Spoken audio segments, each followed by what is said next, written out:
إن الله رفع الأنبياء بالمعجزات ورفع الأولياء بالكرامات،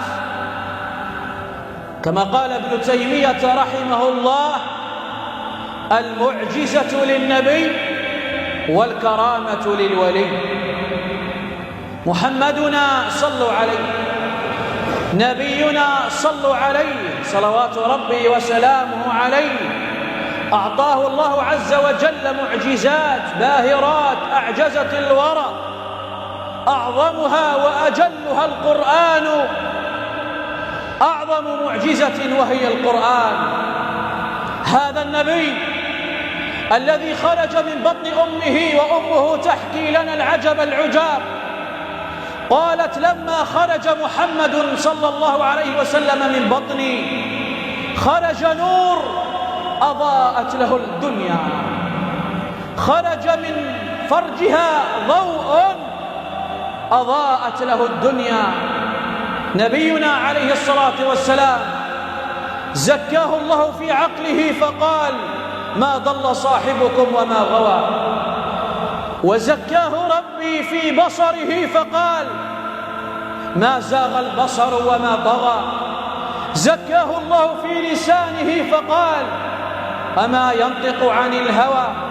زكاه في قلبه فقال: ما كذب الفؤاد ما رأى.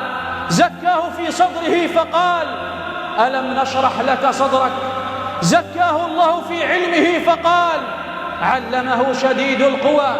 زكاه ربه في نبوته فقال: يا أيها النبي. زكاه في رسالته فقال: محمد رسول الله. هذا النبي رفعه الله بمعجزات باهرات أعجزت الدنيا صلوات ربي وسلامه عليه.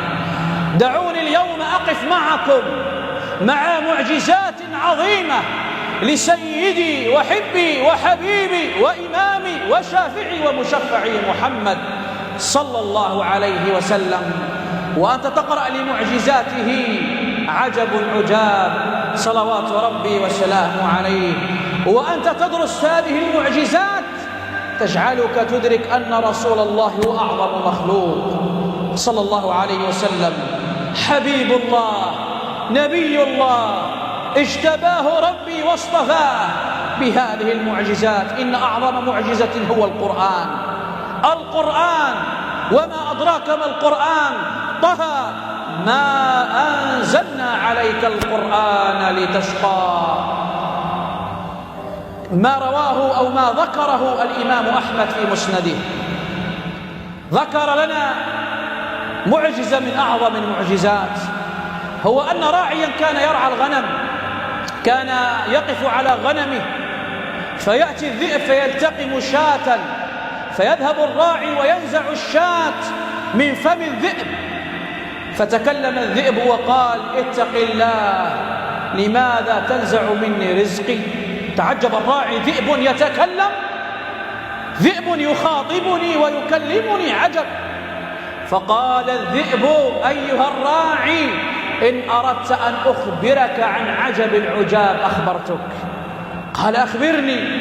قال: إن محمدًا صلى الله عليه وسلم يخبر أهل يثرب بأخبار من سبق. ذئب يشهد لنبوة الحبيب صلى الله عليه وسلم، ذئب يشهد لرسول الله بالرسالة والنبوة. فذهب الراعي إلى رسول الله وقال: يا رسول الله، اليوم رأيت عجبا عجابا، ذئب يشهد بنبوتك، ذئب يكلمني عنك يا رسول الله. فجمع النبي الصحابة وقال: أخبرهم، هيا احكي لهم ماذا سمعت وماذا رأيت.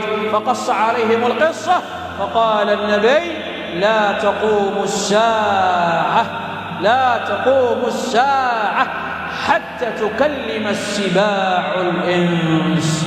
من معجزاته ما ذكره أبو داود في سننه أن النبي عليه الصلاة والسلام جاءت يهودية وأهدته شاة، جاءت بشاة مشوية إلى رسول الله، فقدمت له الشاة، فلما اقترب النبي منها وبدأ الصحابة يأكلون قال النبي: ارفعوا أيديكم إنها مسمومة.